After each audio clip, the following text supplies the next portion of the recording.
Let yourself sink a little deeper now. Your shoulders can drop. Your jaw can soften. There is nothing left to carry tonight.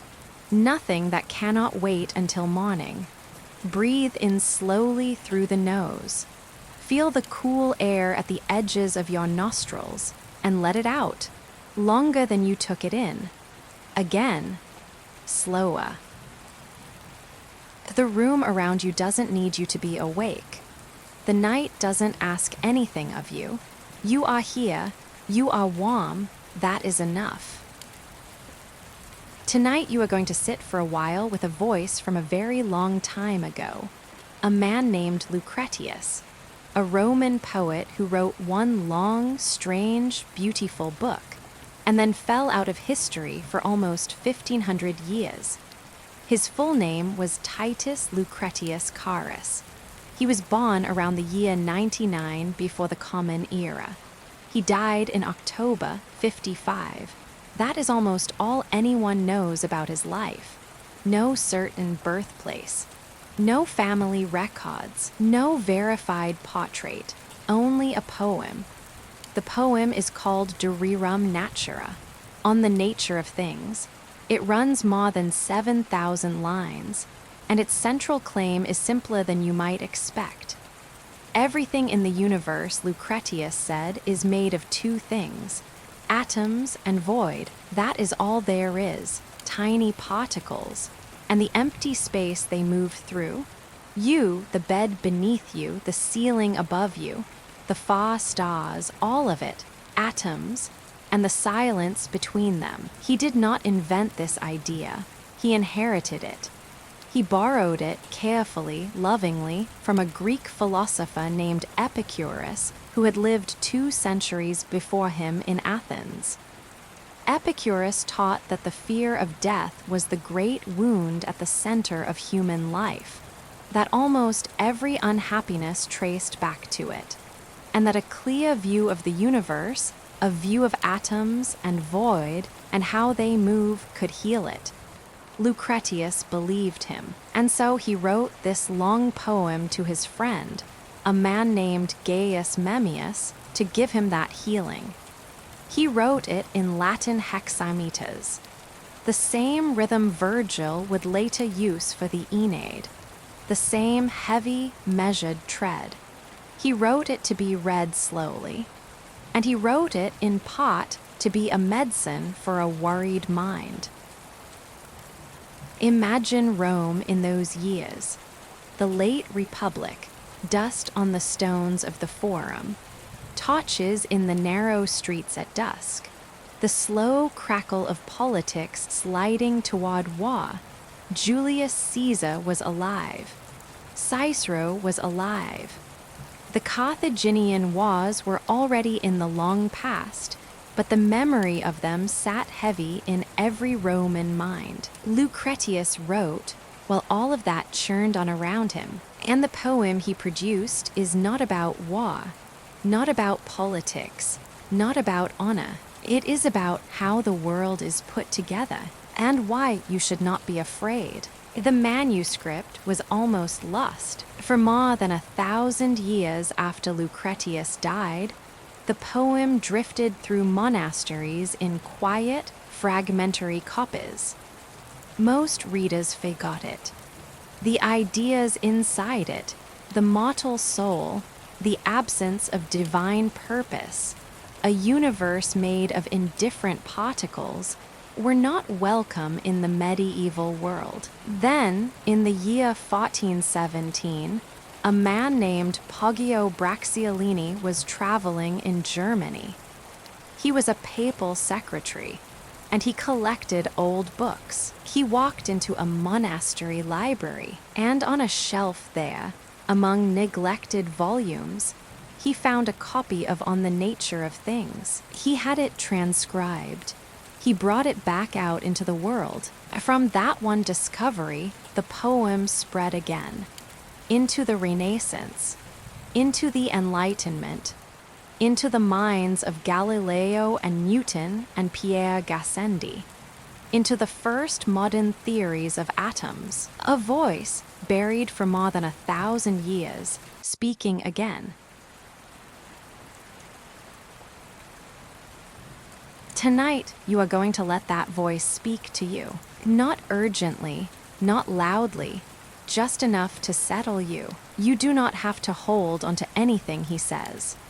The ideas will pass through you like the night air passing through the trees outside. You are allowed to let most of it go. So, begin where he begins, with the very small. Lucretius looked at the world and noticed something.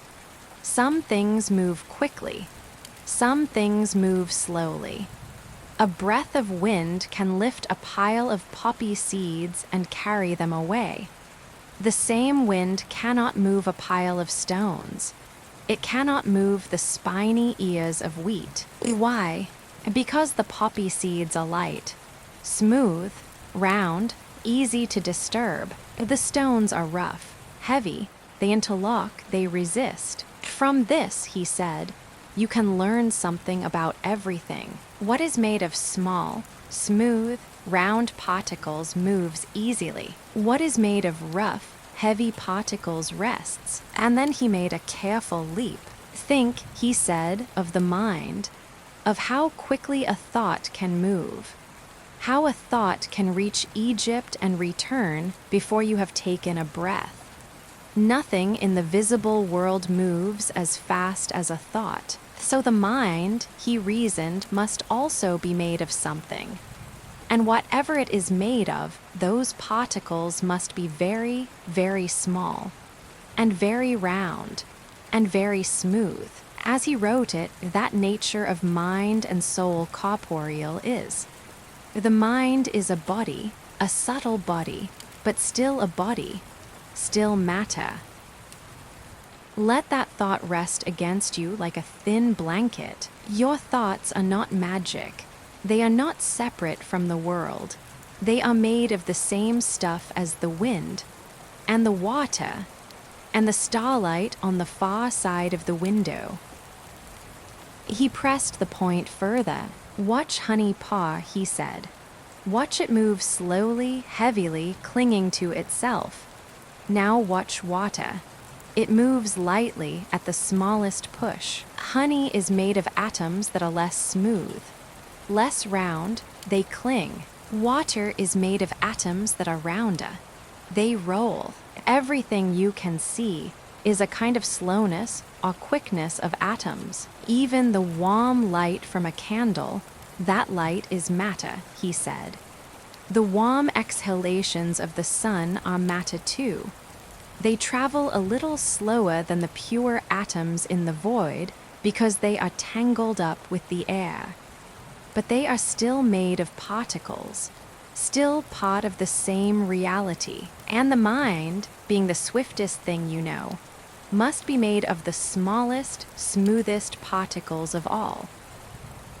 Notice how your breathing has slowed. You do not need to track it. It is slowing on its own. There is a part in his poem where he stops to make a strange, quiet observation. He says, when a person dies and the mind and the soul leave the body, nothing visible is taken. The weight of the body does not change. The shape of the limbs does not change. There is no mark, no disturbance, and yet something has left. He says it is like the fragrance leaving a flask of wine, like the perfume leaving an ointment in the wind. The thing itself looks the same. The weight has not changed. But something delicate, something made of particles almost too small to count, has quietly gone. That, he said, is the mind and soul. Something so finely woven that it can slip out of the veins and leave no weight behind. From all the body nature of mind and soul. He wanted you to feel that, not the loss, the smallness, the lightness, how light a mind is, how light you are really. And here is the line he was circling toward. The line his entire poem is built to carry you to. Therefore death to us is nothing, nor concerns us in the least, since nature of mind is mortal evermore. Death, he said, is nothing to us, not a threat, not a place, not a punishment, and nothing, because whatever you are, the mind that fears it is mortal. When the particles of mind disperse, there is no one left to whom anything can happen. He did not say this to frighten anyone. He said it to release them.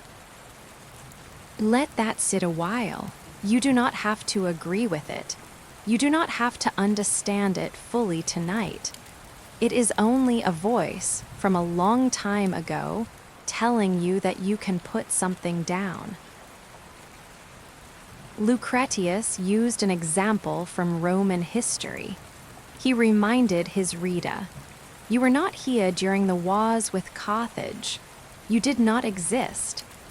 Hannibal crossed the Alps, the armies shook the world, the whole of humankind doubted which empire would stand, and you felt nothing. You were untroubled, because you were not. And so, he said, it will be again on the other side. You will feel nothing. You will not be." As he put it, we felt no touch of ill.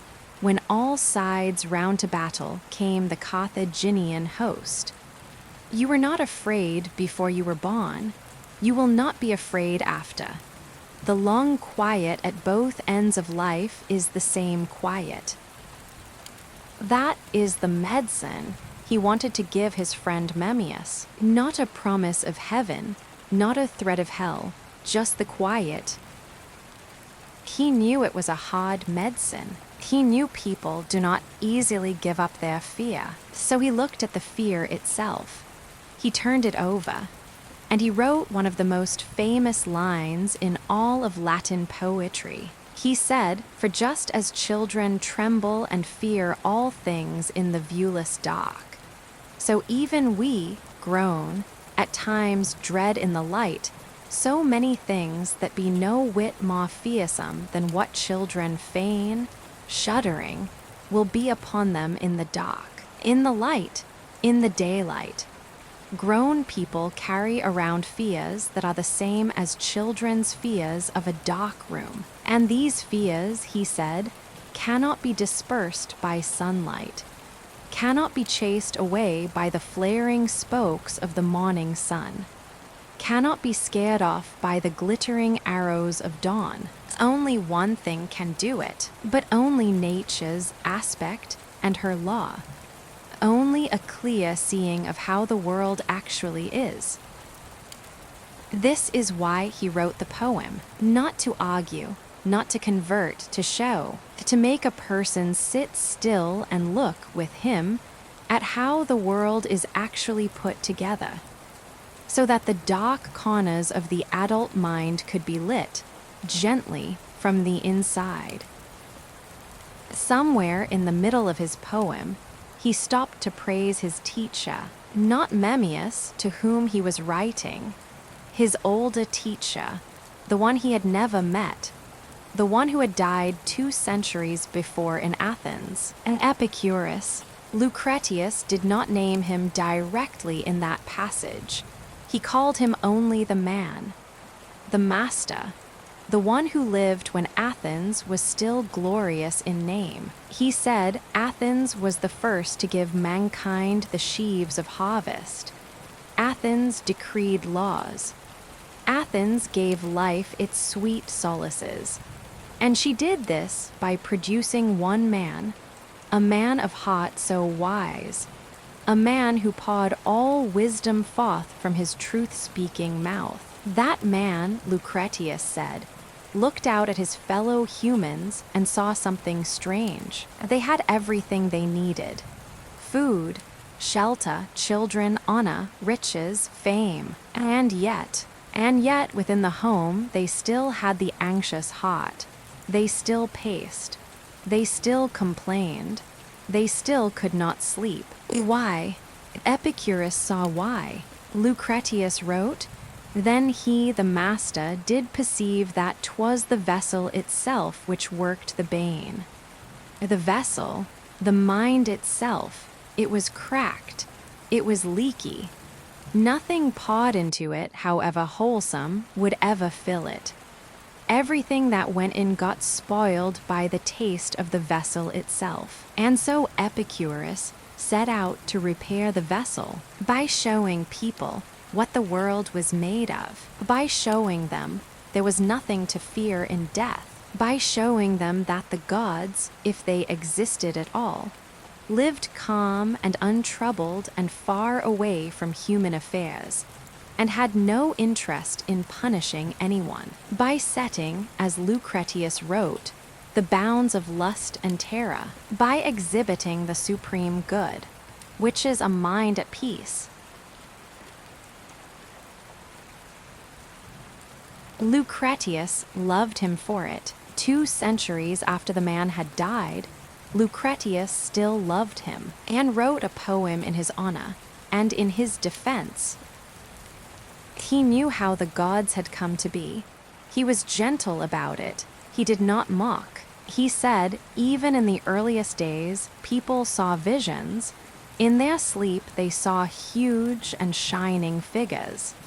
Figures that seemed to move and speak. Figures that did not seem to tire.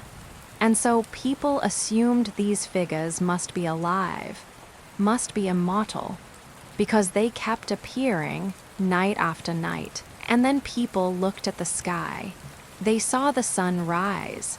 They saw the moon turn through her phases. They saw the seasons change in their fixed order. They saw the lightning, the thunder, the snow, the wind, and they did not know why. So they did what people do when they do not know. They gave it a name. They gave it a face. They built a temple. Men would take refuge in consigning all unto divinities, and in feigning all was guided by their nod. They took refuge. Lucretius did not blame them for it, but he wanted to offer something steadier.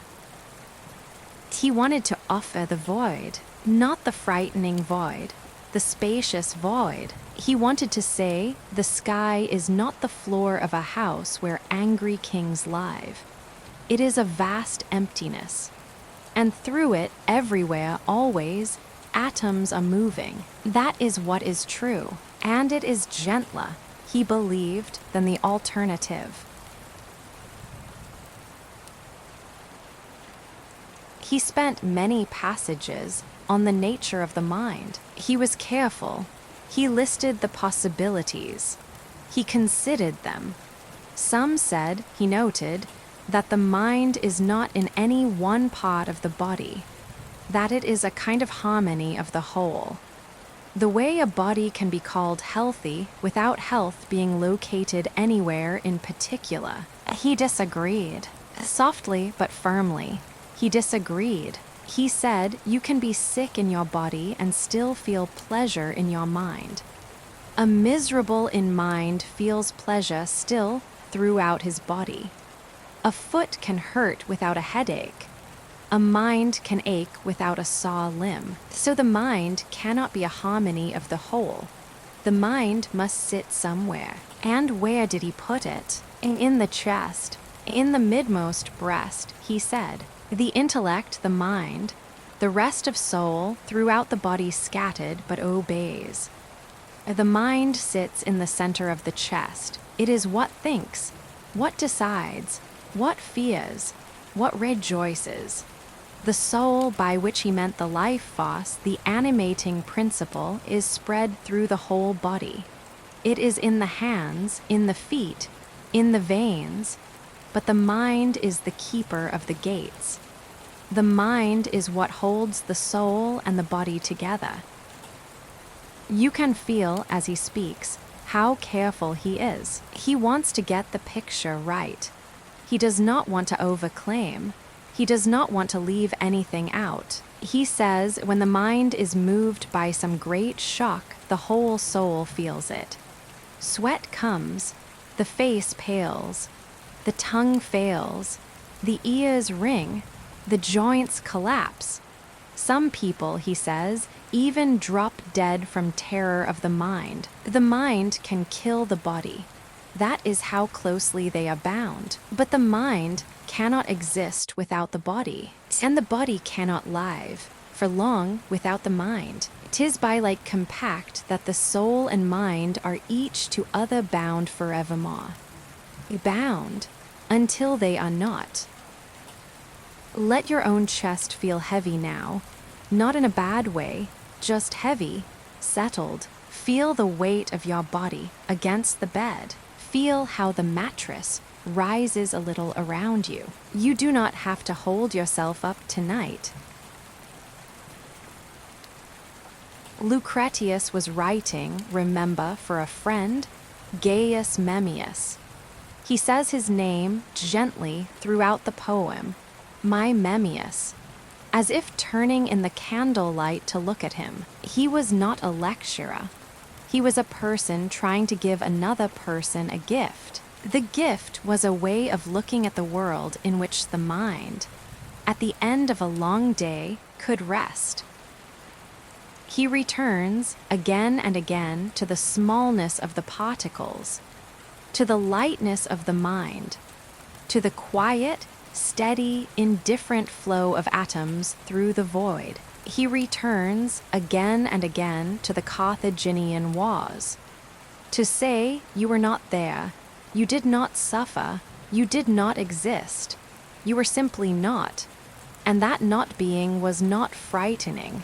It simply was not. He returns again and again to Epicurus, to the master who saw that the vessel was cracked, to the master who set the bounds of fear and desire, to the master who said, you need less than you think you need to be at peace. And he returns, most gently of all, to sleep, because sleep, for Lucretius, was not an enemy of life. Sleep was not a lesser state. Sleep was a kind of preview. He wrote, when the soul and frame together are sunk in slumber, no one then demands his self or being. He wrote, this sleep may be forever, without desire of any selfhood more, for all it matters unto us asleep. He wrote, O even as here thou art, a slumber in death, so shalt thou slumber down the rest of time, released from every harrying pang. Released from every harrying pang. That was the promise he was making, not a promise of the afterlife, a promise that there is nothing to fear in the quiet at the end of a day or at the end of a life, because you already know what it is like. You slip into it every night, and every night, so far, you have come back.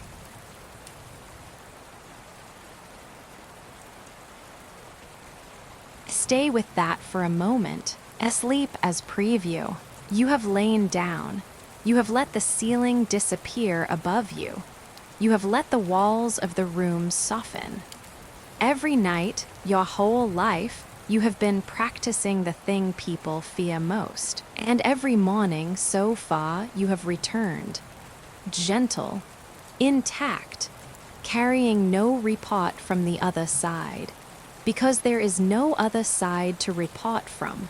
Only this, only the body breathing, the mind loosening, the lamp dimming, the room growing quiet.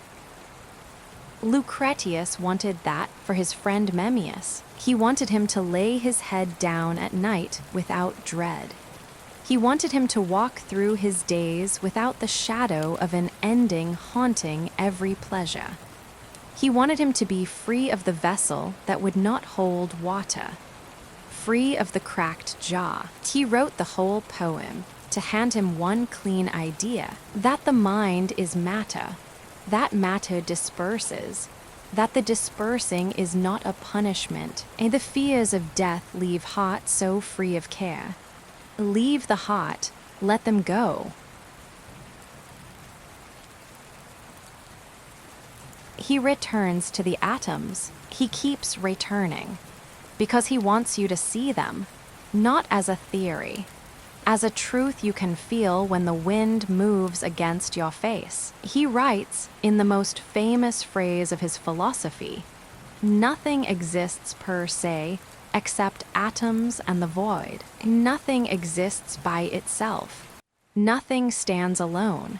Nothing has its own separate little kingdom. Only atoms, only void, only the ceaseless, gentle movement of particles through empty space. Your body, a tall arrangement of atoms, held together for a little while. Your thoughts, the swiftest, smallest, roundest atoms, tumbling in the chamber of your chest. The bed, heavier, slower, but the same stuff. The stars outside the window, farther, brighter, but the same stuff. Everything is the same stuff, and the space between everything is the same space. There is a kind of comfort in that, if you let it in. You are not a stranger here. You are not a guest. You are not some soul on loan from somewhere else, liable to be called back. You are made of the same material as the wheat in the fields, the water in the wells, the air in the lungs of the sleeping dog by the door, the ash in a cold hearth, the snow on the far mountain. When Lucretius says that nature of mind and soul corporeal is, he is not diminishing you. He is placing you, locating you, telling you where you are. You are here, made of what is here, and what is here is enough. He goes deeper into the mind now. He is careful. He is patient. He knows his reader is grown up. He knows his reader has already lost people. He knows his reader has already sat beside a pyre or heard a voice shake. So he goes slowly. He says, look at how the body and the soul are bound. When the body is wounded, the soul is wounded. When the mind is stricken with a great shock, the whole frame collapses. Sweat, pallor, a broken voice, a ringing in the ears, mists blinding the eyes, joints giving way. He says, some men drop dead from terror of the mind alone. That is how married they are. The flesh, the thought, you cannot have one without the other for very long. And so, he says, when the body fails, the mind must fail too. Still must the soul as mortal be confessed, admitted, brought into the open, nor void of birth, nor free from law of death. The soul was born, with you, it will end, with you, it is not free from the law of death. It never was. Nothing is. Let that pass through you like weather. You do not have to fight it. You do not have to agree. He wants to soften the idea further. So he gives an example. He talks about an eye. If the pupil of an eye is untouched and only the outer ball is torn, sight can remain. A little. Enough. The core is the thing that sees. But if the pupil itself is pierced, even if the rest of the ball is perfect, darkness comes. The mind, he says, is the pupil of you. When the mind goes, the whole of you goes. When the mind holds, the rest of you can be battered, and life can still cling. 'Tis by like compact that the soul and mind are each to other bound forevermore. Bound forevermore until the binding loosens. He moves then toward a harder thought. He says if the soul is made of matter, and matter disperses, then the soul disperses too. So soul and mind, it seems, are nothing able to outlast the body, nothing able to drift off and continue on alone, nothing able to wait somewhere in the dark for another chance. When the particles are scattered, there is no particular you for them to carry. The pattern was the person. the pattern dissolves. And here he says the famous gentle line, since nature of mind is mortal evermore. Mortal evermore. And because of this, nothing for us there is to dread in death, no wretchedness for him who is no more, the same estate as if ne'er born before, the same estate as if never born before, the long silence before your birth, and the long silence after, the same silence, unbroken, undramatic, untroubling. You have already spent immeasurable time not existing. It did not hurt you. It cannot, because there was no you there to hurt.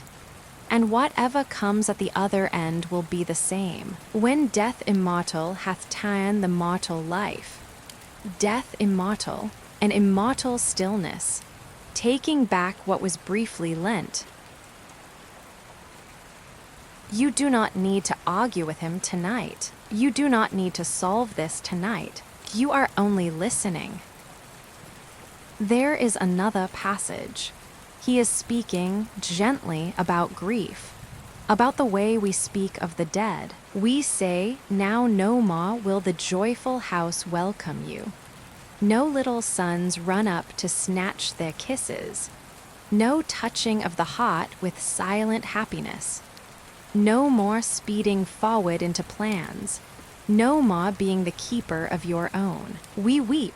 We say that one hostile hour has taken everything from you. But we forget something. Lucretius says, we forget to add the rest of the sentence. But add not, yet no longer unto thee remains a remnant of desire for them.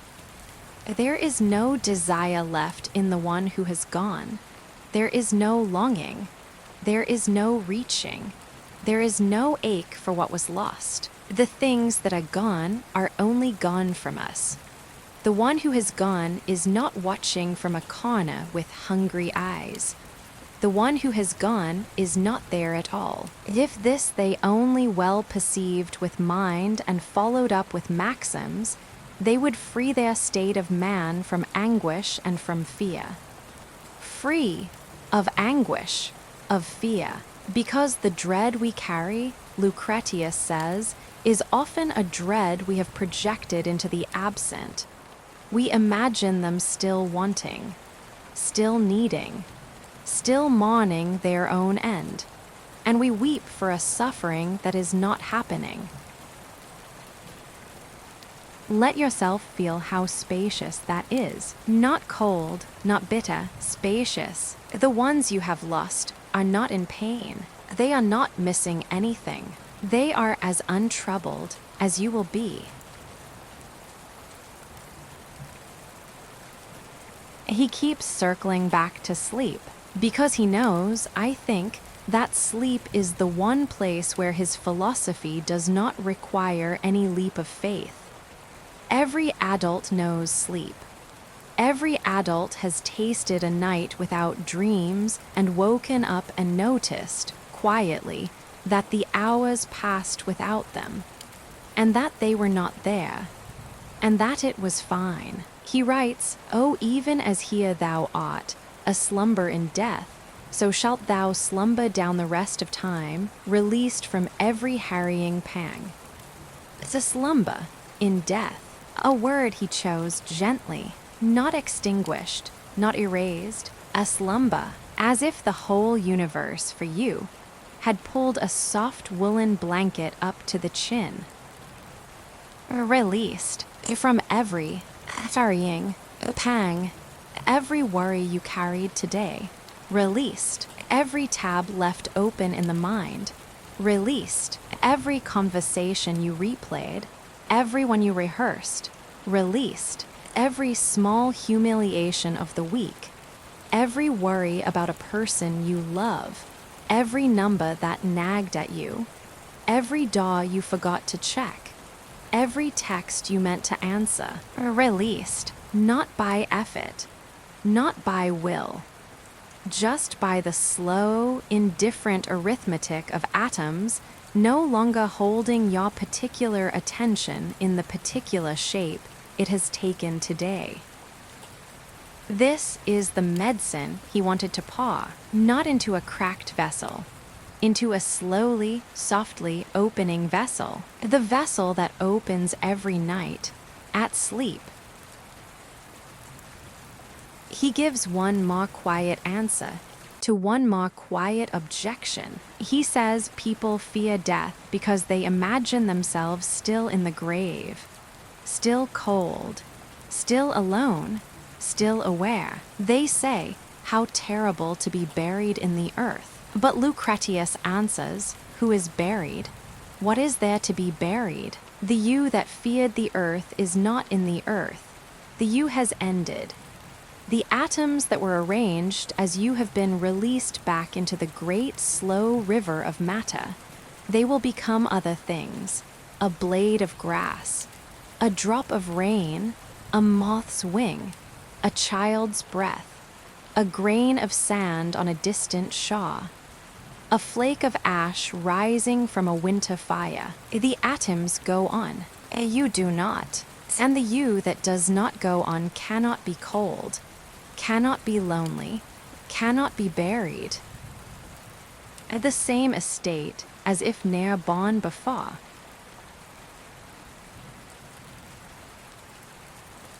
And he speaks, too, of the time before you. He asks you to imagine it, really imagine it, backwards across all yesterdays of time, the immeasurable.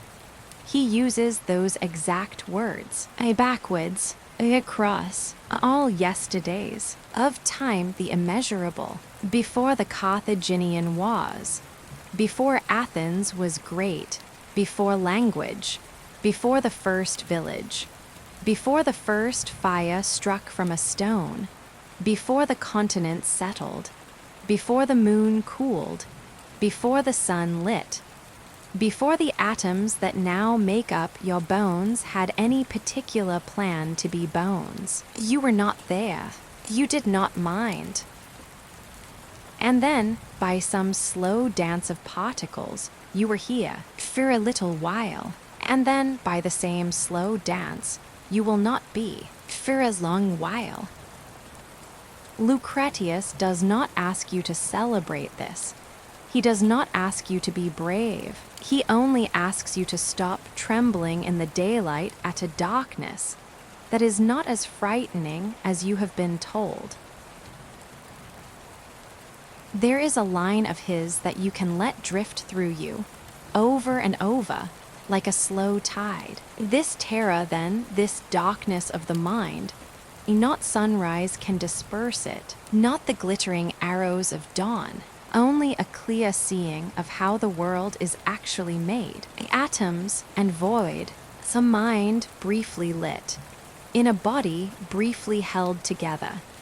For a little while, under a ceiling, in a room, in a house, in a world, in a universe that has no center, or rather a universe in which every place is as much a center as any other. A universe without edges, without a flaw, without a ceiling, without a judge. A universe that does not scold. A universe that does not reward. A universe that does not, in the end, notice you. And somehow that is the kindness. Because a universe that does not notice you cannot condemn you, cannot punish you, cannot hold on to you, cannot chase you beyond the last breath. A universe that does not notice you is a universe that lets you go, gently, completely, without fanfare, as gently as it let you arrive. Listen to how slow your breath has become. You are not trying. Your body is doing it on its own. In and out, longer out than in. Again, longer out than in. Lucretius was writing in the last decade of his life. Somewhere in a villa, somewhere with a lamp, somewhere with the sound of wind in an olive tree outside, somewhere with a pen and a scroll and a friend to whom he wanted to give something. He did not know that his poem would be almost lost. He did not know that Poggio Bracciolini, in 1417, would walk into a German monastery and open a shelf and find him again. He did not know that his lines would ride the Renaissance, that Galileo would read him, that Newton would know him, that Jefferson would keep 5 copies of his poem in 5 languages in his library, that Montaigne would quote him, that Shakespeare would echo him. He did not know. He only knew he wanted Memmius to sleep.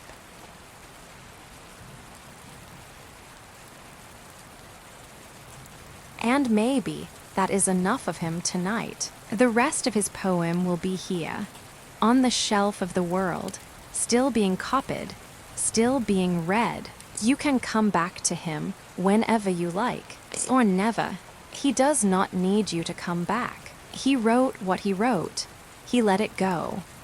He died in the year 55, and the atoms that were him entered the slow turning of the world.